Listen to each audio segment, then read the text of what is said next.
The former U.S. Secretary of Defense, William Perry, wrote an impassioned submission for a supervisory board meeting of the International Luxembourg Forum in Geneva on preventing nuclear catastrophe. I can still remember the disbelief and the joy as I watched young Berliners tear down the Berlin Wall. I thought that now we would finally leave behind us the dreaded fear, the fear of a nuclear holocaust. And now we would begin the dismantlement of the deadly Cold War nuclear arsenal. During the period of the 1990s when I was the Secretary of Defense, we actually dismantled 8,000 nukes. It seemed that we were well on our way to dismantling the deadly nuclear legacy of the Cold War and to forming a cooperative relationship with Russia. But the dismantlement stopped in 1997, shortly after I left office as Secretary of Defense. And in 2001, we started backsliding. Today, the US and Russia are rebuilding their Cold War nuclear arsenals. We have returned to the Cold War dangers I thought we had left behind. How in God's name could we have let this happen? And what can we do to turn it around? The answer to the first question is complex. I will dismiss it by observing that during the last 2 decades, both Russia and the US took unwise actions. I found plenty of blame to go around. The danger of a nuclear catastrophe occurring today is greater than it was during the Cold War, because leaders and people in both of our countries simply do not understand how dangerous it has become. In despair of our political leaders taking appropriate actions, I started a large-scale education program to educate people in the world about nuclear dangers. I'm taking ideas from my book and putting them in online courses, videos and podcasts accessible to a broader audience. The videos are depictions of my nuke nightmares, how a nuclear catastrophe could happen, such as a regional nuclear war or a nuclear terror attack, and what its consequences would be. I offer specific ideas on how to lower danger, end launch-on warning, revoke presidential sole authority, stop the new nuclear arms race. And I understand that no one can resolve this huge problem by himself or herself, but each of us can try. I cannot do everything, but I can do something. I don't expect to see the fruits of my work during my lifetime, but I have a dozen good reasons for keeping at it. My 8 grandchildren and my 4 great-grandchildren. I'm working for them and for all the other grandchildren on the planet. I am 92 years old, but I will continue to work on this existential problem as long as I am able. And I know that my colleagues in the Luxembourg Forum are working with me to rid the world of this existential danger. What we are doing is lonely and it is frustrating, but it could not be more important. William Perry's formulation was very precise. The Luxembourg Forum focused its efforts on the main area, how to prevent a potential nuclear conflict. But what this community of leading, world-class experts is doing is indeed lonely. Both policymakers and ordinary people seem to have lost any fear of the nuclear danger, and that is the surest route to nuclear catastrophe. The Luxembourg Forum has been running for more than 10 years. Before, forum participants gave priority to developing practical proposals for national leaders, the UN, and other major international organizations on reducing the nuclear danger.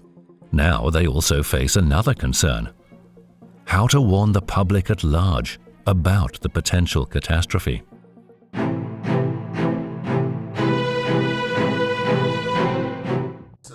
Moshe Kantor, founder of the International Luxembourg Forum, opened a supervisory board meeting by focusing on the key point.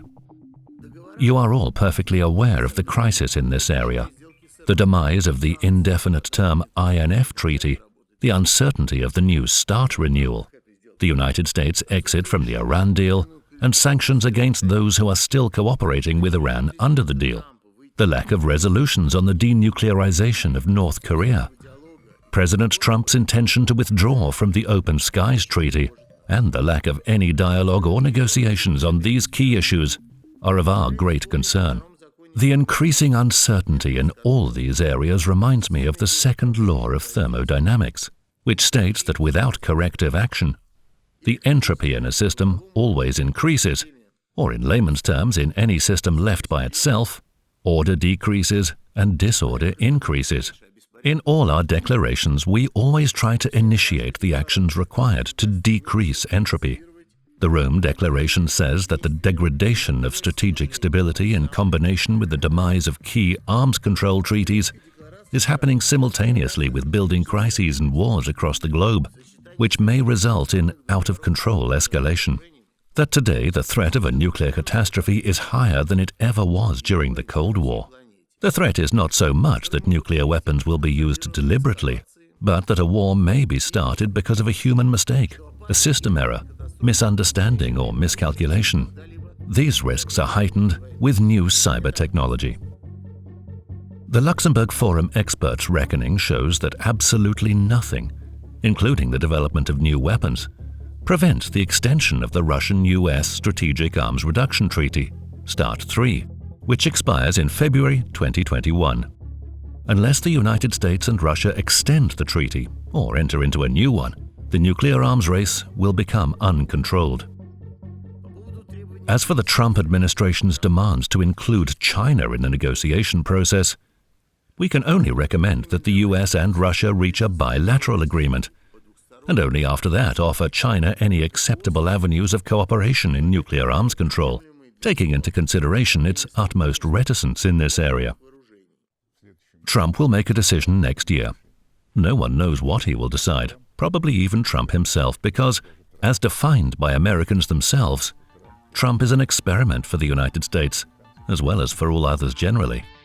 Resolution of other issues, the effects of actions taken in respect of the Iran deal, are also critical issues, because the US leaders impose sanctions on the states that participated in the deal pursuant to the UN Security Council resolution, and that cooperate with Iran in other areas. Our recommendation is to continue and maintain this cooperation with Iran on any level, because if that cooperation fails, Iran will be able to develop nuclear weapons in a relatively short time, and that would be a catastrophe. The USA unilaterally withdrew from the 2015 agreement with Iran that had stopped its nuclear program. Today, Iran is restoring it at a rapid pace. Iran has already enriched uranium beyond the key limit envisaged by the JCPOA. Unless this pressing issue is resolved, Iran will eventually build nuclear weapons, which it sees as a crucial factor in reinforcing its status as a regional leader and strengthening its fight against Israel, which is in essence an extremely dangerous hotbed of new confrontation, considering Israel's likely response. Moshe Kantor is also president of the European Jewish Congress and president of the World Holocaust Forum Foundation. It's no wonder that, describing the present situation, William Perry emphasized the need to avoid a nuclear holocaust, as he puts it. I think that it stands to reason, as in his numerous actions, including videos of his nightmares, such as a potential local conflict between India and Pakistan, and how that conflict escalates into a global conflict, or how a local nuclear terrorist attack in Washington develops into a global conflict. The idea that runs like a scarlet thread through his conclusions is that there are no local nuclear conflicts at all, as they inevitably escalate into a global nuclear conflict. I uphold the same position. To my mind, the Iran-Israel situation, which regrettably was not one of Perry's nightmares but is surely one of mine, is very similar. The fact that for about 90 days, Israel has not had a government that could deal effectively with internal or external affairs, rather than political infighting, does not add to balanced or soothing decision-making in the event of a potential conflict, because, as we know, Iran has already gone beyond the limits of the nuclear deal and practically overtly is heading to develop nuclear weapons. Israel's position is also known. Under no circumstances will it allow Iran to do it. Israel will deliver a preventative nuclear strike. In this regard, I have a question. Perhaps the Luxembourg Forum should state our special position in respect of this conflict situation. However, it is not only the boiling Middle East that risks a nuclear war. Today in Europe, which only yesterday seemed the safest region in the world, with developed security systems, security dialogue, the Helsinki process and many other fine aspects of organization of the process, today all of this has, if not collapsed, then seriously decayed. and no one knows how to restore it. Quite unexpectedly, today Europe has become a source or place of origin of potential escalation of conflict. President of the Luxembourg Forum, Moshe Kantor, outlined what else should be done to stop the arms race and Cold War. It is advisable to keep repeating the recommendation to avoid large-scale military exercises and the accumulation of weapons and military equipment near borders as a step to ease tensions. Promoting remaining contacts between military and diplomatic bodies may contribute to that end. The words of the former U.S. Secretary of Defense, William Perry, about the loneliness of those who realize the scope and tangibility of nuclear threat were repeatedly cited at the Supervisory Board meeting. What can be done to make people realize the reality? I think if we want to look at the future of arms control negotiation and possibility of limiting the risk of nuclear war, it's unavoidable to put this in the framework of the world we are living in today. And that world is characterized, seems to me, if we leave aside the economic, financial, and technological changes that are profoundly changing humanity and which are rarely mentioned in arms control and strategic grouping, but they are changing our people. So if we leave aside these societal and economic, financial and demographic changes, all of which are extremely important, and if we concentrate only on the security aspect of the world system, then it seems to me the analysis is that we are facing a tri-dimensional systemic crisis. The first dimension is, of course, the deterioration of what used to be East-West, essentially US-Russian and European-Russian relations over the last 25 years. It's a long time already. The second major factor is the general deterioration of the security of the world as a result of outside factors, mostly Islam and China. And the last element of this systemic crisis is the possibility of a new technological arms race, which was touched this morning. So I will very quickly go through these three elements before trying to look at the potential for reviving this arms control process. On the deterioration of US-Russian and European-Russian relations, we all have in mind the long series, and I've noted at least 9 yardsticks in that escalation to nowhere that we are seeing, from the Balkans in the 1990s to the enlargement of NATO in 1997, to the abandonment of the ABM Treaty, to the Putin speech at the MSC in 2007, the suspension of CFE by Russia, the invasion of Georgia the following year in 2008, the intervention in Libya, pressed by France and followed by NATO in 2011, and of course the Crimean Ukrainian situation since 2014, leading to the INF dismantling and JCPOA dismantling this year, or last year and this year. So at this stage, the likelihood of massive improvement in all of this is at the very least hypothetical. NATO, as you can see today, is extremely divided on the Russian question. I am glad that the President of France finally understood that you need to talk to the Russian and reopen a dialogue. It's a good thing. Unfortunately, Europe is split. There are those who consider that the threat is from the south, with France, and those who consider with the Balts and the Poles that the Russian bear is back. And therefore, these are the guys who want to continue sanctions and punishments and so on, and consider the relationship with Russia as a punishment and not as something that is in our interest. I happen to believe it is in our interest. The possibility of improvement on the American side is just not there. Ironically, there is no consensus whatsoever left in American politics today, either internally or externally, except on one subject: hate the Russians. That's the only subject in which the Congress agrees. Every other subject, they are completely split. And that's a problem. Add to this another dimension, which is the fact that a lot of the policy against Russia is in the book of Congress, in the form of laws and sanctions, which are extremely hard to change. Even in tomorrow morning, Mr. Putin became an angel, withdrew from Ukraine, started kissing us all over the face and so on, and promised eternal peace. You could not change the laws in the Congress for many years.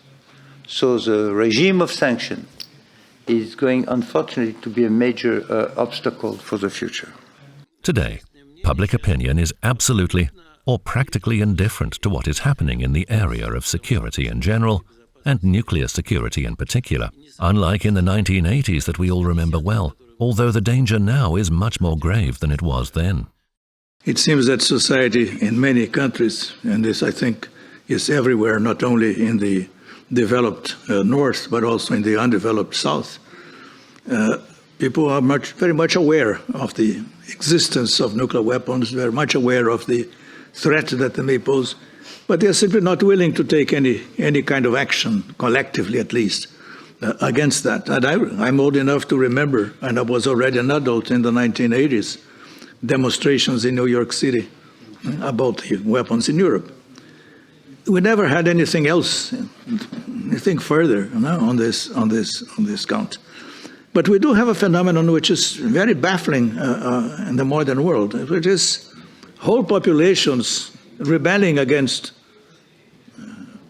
raise in the bus fares, or in the case of France, les Gilets Rouges. Now you had against the pension system. We had something like that in Chile recently. You have some things like that in Hong Kong. Why do these people so easily ignited about a question, about a problem, which then develops into a very large and kind of amorphous demonstration? What are they really against? They seem to be against many things, but you cannot say what they are for. What is it they are asking? They simply want to be happier. They seem to feel that the happiness has disappeared. And how was that possible? Because of internet, because of instant communication, because you can send a message to a number of people in less than 140 characters. You have to be very concise, no?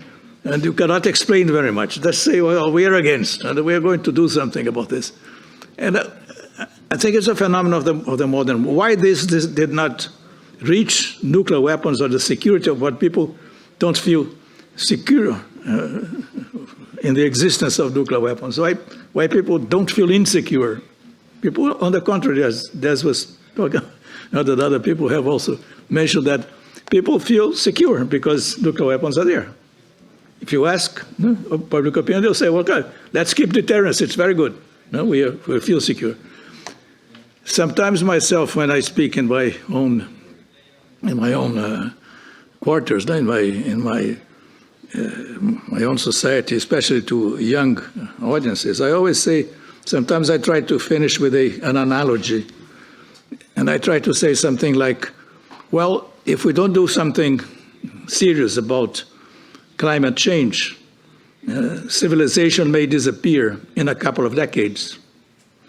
But if we don't do something serious about nuclear weapons, it may disappear in a few seconds. But people don't seem to be troubled by that. They say, oh, yes, you're right, but they don't say it. So this general feeling of unhappiness is what really baffles me. Why is it that people feel unhappy?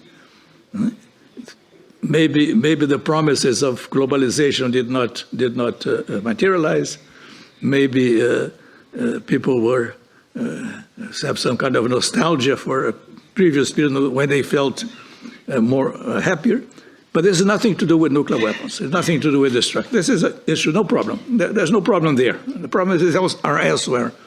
And the only way you can not control, but influence public opinion is through the internet. There's no other way. That's how we influence. It's not discussing things here. It's not writing our beautiful essays and publishing our articles.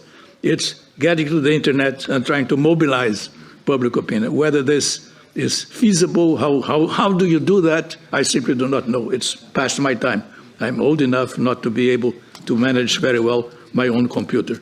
But I think it is a phenomenon of the contemporary world that we have to be keen about. We have to try to understand better why these things happen and how you can use the modern technology to do something about it.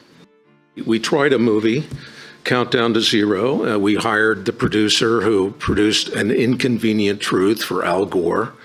The conceit is that a movie that reached people might affect them to the same degree that An Inconvenient Truth managed to raise public interest in the issue of climate change. I think it was a good try, but it didn't work. So we're sort of in an experimental period in the technology and in theories of change on how to bring this all about.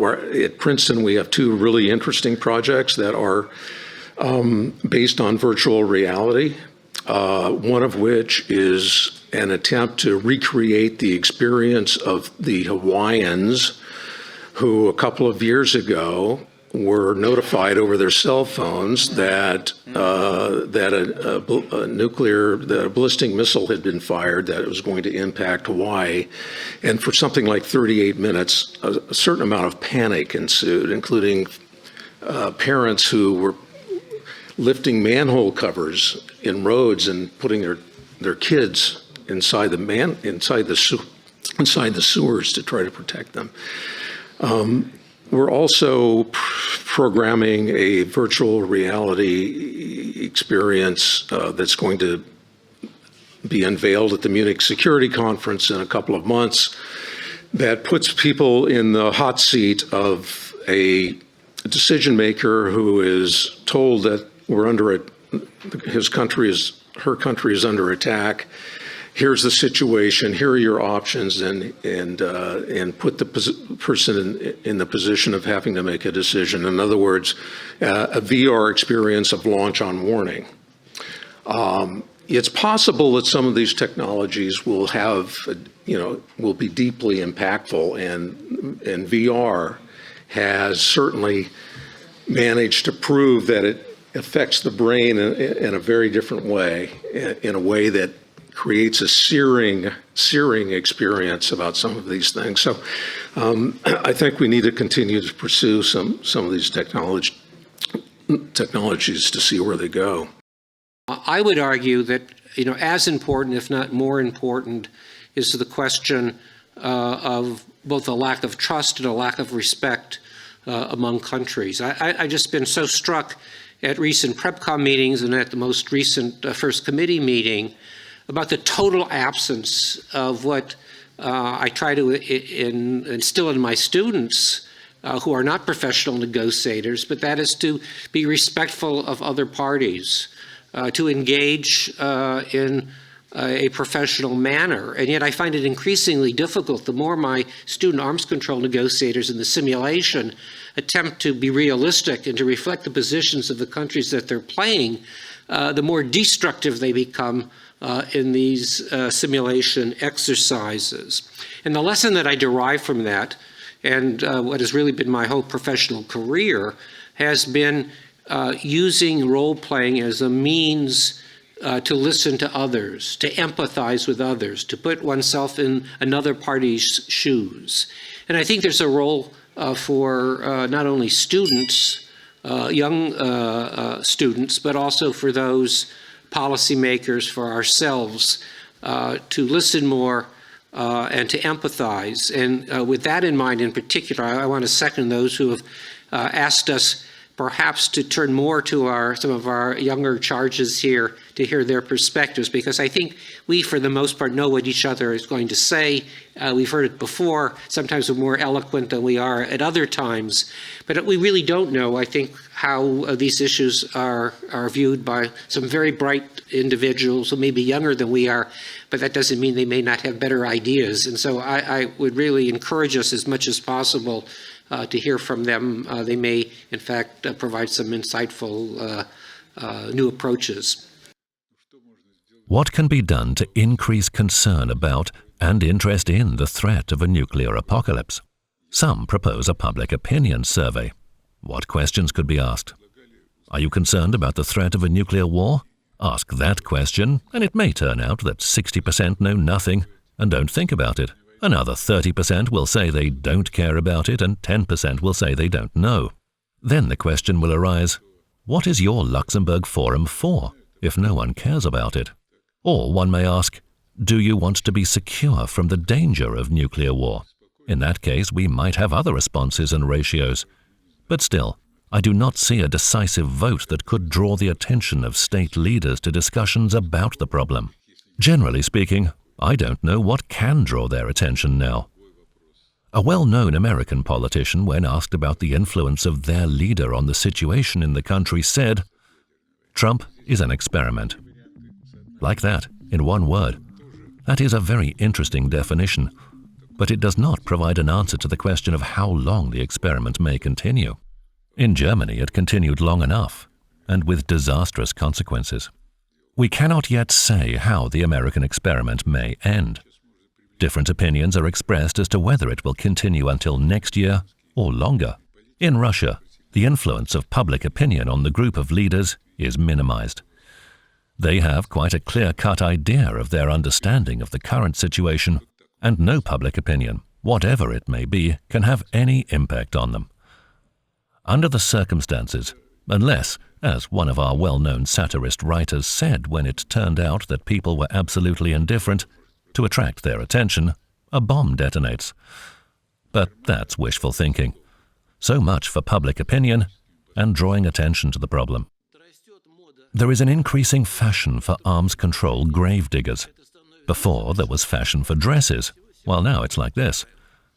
It is progressively growing, covering ever more experts, including, regrettably, young experts. It should not be ignored, because without arms control ideology, we will not be able to go ahead, and we pin our great hopes on the young generation representatives who are present in this room and every now and again ask intelligent questions. For the first time, the Supervisory Board of the Luxembourg Forum was attended by young experts, with the best recommendations and interested listeners, who not only asked many questions, but also developed their own draft proposal on what should be done to stop the nuclear danger. This year, we established a Luxembourg Forum youth section in response to the idea voiced at the previous conference for engaging younger members. We brought in worthy experts recommended by the Supervisory Board. Some of them are here today. We hope that this will help them develop their creativity and offer extraordinary solutions to our common problems.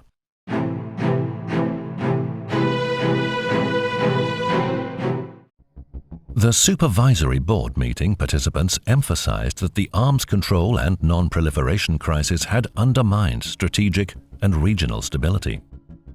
The present crisis is by no means incidental. Just 5 years ago, people who are dealing with these issues, who care about the control of nuclear weapons, knew what was going to happen. In the last decade, a powerful pressure group has been formed both in the USA and Russia, and in other countries, for the development of new arms systems, nuclear and non-nuclear, and for no limitations.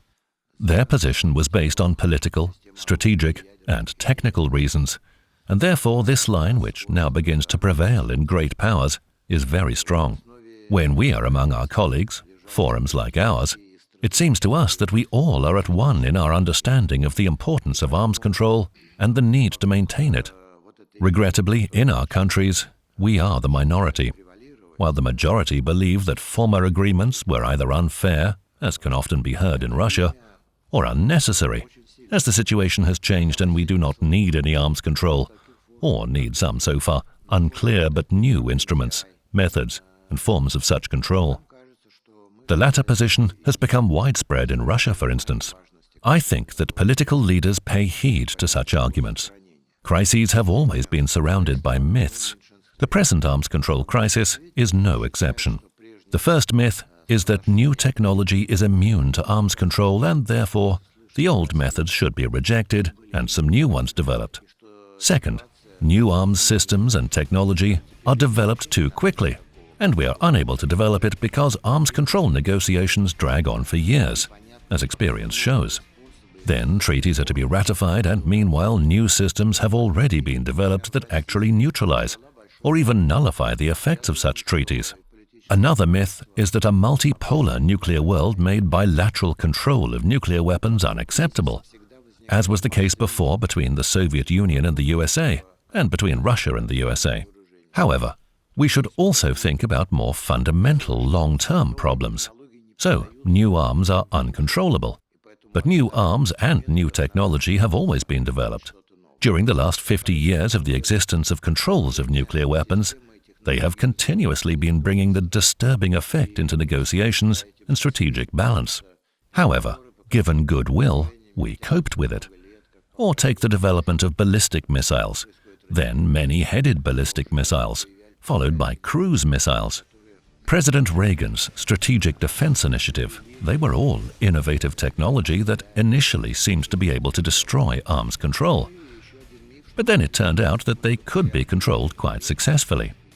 The emerging technology that gives rise to concern is not so very uncontrollable. For some, agreement can be reached, given willingness and political will. For others, it may yet be impossible. But before, too, arms control was not a universal solution. It could not solve the problem of improving the accuracy of nuclear weapons, nuclear yield, tactical nuclear weapons, anti-satellite systems, and many other problems. But that does not mean it was useless. To my mind, in the last 50 years, arms control had won a number of historic victories. If negotiations were discontinued for many years, we are doomed to retardation. If they are resumed and intensified, we can reach an agreement on many issues. The 2010 New START Prague Treaty was actually concluded during negotiations, within 1 year, because there was a strong will to conclude it, due to the fact that the old treaty had lost its relevance. Multipolarity is another myth. True, the world has become multipolar, less controllable. But if it comes to the nuclear dimension of this multipolar world, and it is this dimension that arms controls deal with, there are no revolutionary changes there. When START 1 was concluded in 1991, the two nuclear superpowers accounted for 98% of the global nuclear arsenal, in terms of the number of warheads. When the Prague Treaty, START 3, the last bilateral treaty, was concluded, the two superpowers accounted for 95%, while now they account for about 92% of the global nuclear arsenal. You must admit that these are not revolutionary changes. They are marginal changes. While the total number of nuclear armaments worldwide had been reduced radically in the last 30 years, practically tenfold, and that is the historic victory of 50 years of arms controls. All serious thinkers believe there is a crisis in arms control and in non-proliferation, and that they are likely to have, if not already having, an impact on strategic stability. I mean, earlier last week, I attended the Berlin Policy Forum, where I was asked to mediate an international panel on arms control in the 21st century, with an emphasis on modern technology, which the German government have a particular interest in. The agenda stated simply, and I think these words put this very easily for us, although they require expansion, but the agenda said, for this particular item on the discussion, and I read this short: the erosion of arms control regimes and fears of a new global arms race amplified by technological trends pose a fundamental challenge to strategic stability in the 21st century. New actors have emerged that have a significant impact on global peace and security. It goes on from there, but it would be tedious to read the last couple of other sentences. Interestingly, the panel discussion, with representatives from Europe, the US, Russia and China, and before an international audience who contributed wisely to the question and answer session, lasted only an hour. But there emerged a substantial degree of consensus in the panel and in the room, which I suspect we will find over the next 2 days or so. My principal observation from that experience was, why beyond that with our leaders can they not find the same consensus and urgency? When people who know what they're talking about, left to their own devices, come to this consensus very quickly. So let me first of all quickly share with you my preferred current definition of strategic stability. So next week I will participate in the third of 3 sections of a RUSI, Royal United Services Institute, essentially, the MOD's think tank in the United Kingdom. And the Ditchley Foundation have had this workshop, 3 elements of it. It's been examining, to my education, the role of machine learning and autonomous weapons on strategic stability. So for our purposes, I'm adopting their definition of strategic stability, which they have worked on for a period of time. And I read it to you verbatim because I think it's good. I mean, there are others, but I prefer this one. So I read this to you verbatim. It's a couple of paragraphs. There are various rival definitions of strategic stability. The one used for this workshop is provided by Albert Wallstetter in the 1959 Foreign Affairs article, Delicate Balance of Terror. In line with the Western tradition of military thought, Wallstetter uses physics terminology to describe strategic concepts. This tradition goes back to Karl von Clausewitz's concept of centres of gravity and Pax Britannica concept of the balance of power. Wallstetter describes a stable equilibrium as one that, if disturbed, could recover. In contrast, an unstable or delicate equilibrium is one which, if disturbed, quickly degenerates. Strategic stability is not, therefore, in this definition, about creating situations in which nothing disturbs the equilibrium, as this would be impossible, unachievable. There will always be crises and conflicts. The important point is that such crises and conflicts remain limited in scope. This concept reinforces the Kennan concept of containment outlined in Kennan's 1946 long telegram from the US Embassy in the Soviet Union to Washington. Kennan's concept of containment highlighted how war with the Soviet Union was unwinnable and therefore to be avoided, but so too was outright appeasement. Instead, a third way, avoiding both war and appeasement, ought to be sought. And this became US policy in 1950 in line with the recommendations of the National Security Council paper. So in short, strategic stability, as a consequence of my recent education and my preferred view, is not about preventing all war, it's about preventing major wars between major powers. And that's the concern that I and others increasingly are having, is that we will find ourselves in that situation. And that, I think, reflects the principal fear that is behind Bill Perry's words, to the extent that I have been exposed to long conversations with him. We should continuously insist on preventing the deployment of medium-range missiles, first and foremost in Europe. It's hard to tell what will take place in the Pacific region, how China will respond, considering that China is Russia's strategic partner. Putin said we would not act first, only if they deploy missiles. Will we respond? But how? We'll deploy our medium-range missiles there in the Far East. But how will our strategic partner see that? What would it do? As for involving the Chinese in the negotiation process, for many years I had to deal with Chinese on all levels, generals, commanders, politicians. They are absolutely inscrutable. When we say, you have deterrent nuclear weapons, so show us what you are going to deter, they just laugh. We are open, absolutely open. But we know nothing about what they have, only expert estimates. No one protests against the published data, but we know about quantities of their weapons-grade uranium and plutonium. And in terms of strategic, and not just strategic payloads, they may match the USA. Therefore, attempts to involve China in these processes, it may be for the purpose of somehow or other avoiding all negotiations. Why is the USA insisting on it? Is it a way to avoid bilateral negotiations with Russia?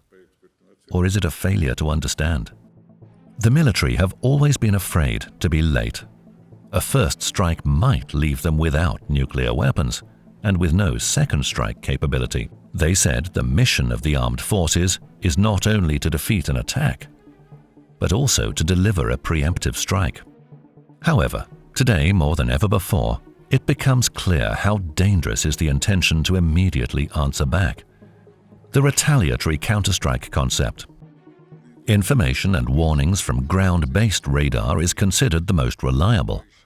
But first the Americans, and now we too, seek to obtain extended data from the first space echelon, and not just on launch sites, but also their direction, targets, and scale, and so on. Generally, it is a fairly reliable system, but its reliability is measured in probability.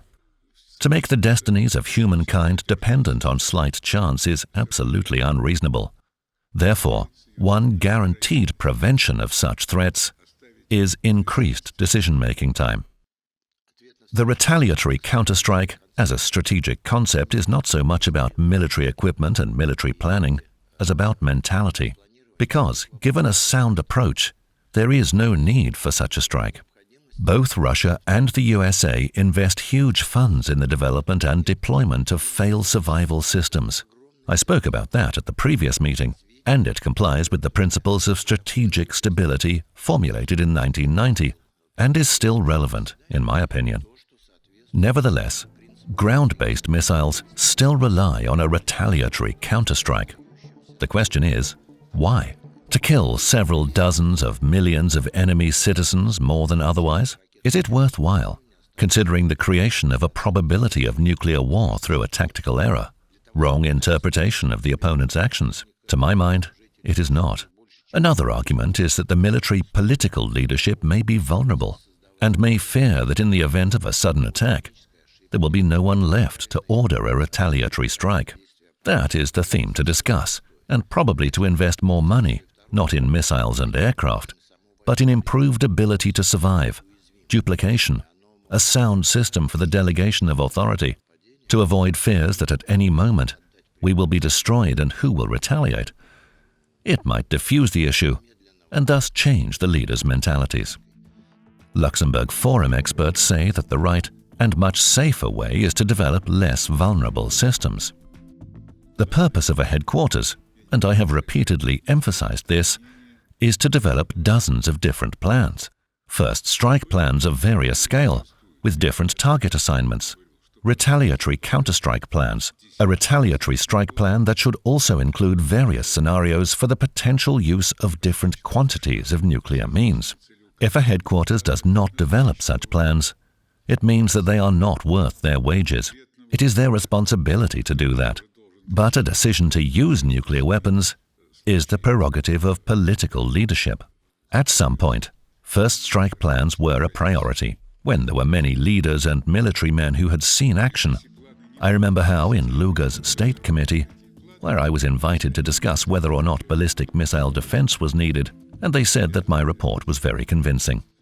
I was approached by a Vietnam War veteran in a wheelchair who said, "Yes, you are right. But what if something happens like the 7th of December? Not just Americans, but we too have the surprise strike syndrome." All our commanders, including one of the recent ones, to say nothing of Zhukov and others, Marshal Grechko, told me, "We will strike first or deliver a preventative strike. We cannot allow another June the 22nd. That is a deeply rooted mentality, but times have changed. Though it is commonplace, arms control treaties improve political interstate relations. In the last 75 years, for us, arms control treaties were the most important aspects of improvement in Moscow-Washington relations. They have a much stronger psychological effect on political leaders than anything else, more than regional agreements on local wars or any general security agreements, because by them, leaders bilaterally limit the systems capable of destroying each other, systems that are the core of national security. The importance of such effect should not be underestimated, commonplace or not. The present Cold War and arms race between Russia and the USA is not driven by Ukraine, Syria, or such other issues alone. They are also caused by the absence of any negotiations on this important matter for 10 years. We have drifted miles and miles apart, and now each action by the other party is seen as a threat. In the U.S.-Russia relationship, it seems to me, and this is a link to crisis instability as a part of strategic stability, what we really need at this point is some kind of a pause or some kind of intermediate approach that will give us some time to think through the issue at a point where the politics of it doesn't really allow us to make a lot of progress. In the project at the Academy that I've referred to on managing the challenges of a new multipolar nuclear world, the last part of it will be a Daedalus issue that will come out in April. And one of the authors in that is Jim Timby, and I think most of the people around the table have high respect for Timby as a man who's thought long and hard in very practical ways about the problem. The task he was given is if formal treaty-based nuclear arms control in the U.S.-Russia, never mind U.S.-China relationship, seems out of the question anytime soon, then what in order to deal with these issues? And he's written a very interesting piece with a lot of specific ideas, but on the point I've just raised about arms race instability, a pause, giving ourselves some time, he proposes that there be an agreed, at least informally, agreed in moratorium on increasing warhead levels across the board. All powers agree to that. Now, I realize there's a transparency issue with the Chinese, and he would even create as an incentive for that on the U.S. side and the Russian side a slight further reduction from 1550 warheads to 1250 warheads. That's his proposal. Now, I don't know whether that's doable, but in terms of the effort of the Luxembourg Forum, shouldn't one of our objectives in terms of arms race stability be thinking of steps by which we can get some kind of a pause in these processes, even though warhead limitations are part of the old approach, quantitative, which in the long run isn't going to be adequate for strategic arms control, but nonetheless would contribute in terms of dealing with the arms race instability and its effect on our future ability to deal with crisis stability. So what recommendations does the Supervisory Board of the Luxembourg Forum offer to heads of state, the UN, and other major international organizations? First of all, we recommend the extension of START 3 for 5 years, as provided for by the treaty. We believe that today there are prerequisites for that. The treaty is extremely advantageous for Americans, for instance, because in accordance with the treaty, they gain total control of strategic nuclear forces, under which 18 inspections may take place every year on each side. And the Americans in particular are accorded full facilities for inspecting our ballistic missiles. With rocket fairings dismantled, they can count the number of warheads, see whether they are nuclear or non-nuclear, as there are relevant sensors. The same is true for sea-based missiles and inspections of strategic bombers. Dozens of notifications about what we are going to do, when and what we are going to launch, move, remove from combat alert forces, or deploy. The fact that they inspected our new guided missile system with a supersonic unit shows that the chances are that our new weapons will not block the extension of the existing or the conclusion of a new treaty. How would the treaty benefit Russia? For Russia, it is all the more advantageous. First, because of the balance of forces. Parity is a superpower characteristic for Russia. Second, it will allow us to limit strategic nuclear forces to a minimum. And should the Americans wish to build them up, which they could easily do, as they have a huge so-called breakout potential, we will have to do the same. And this will require heavy spending, while we have financial problems as it is. You know that this year the Ministry of Defense budget was less than in previous years. So the treaty is as advantageous for us as for the Americans, only in rather different ways. What about recommendations in respect of short and intermediate-range missiles? We believe that a moratorium on the deployment of medium-range missiles is absolutely indispensable, in Europe in the first place, and it would be a good thing in Asia too, because otherwise, an arms build-up in Europe would create absolutely new and most dangerous conditions for confrontation and conflict in Europe.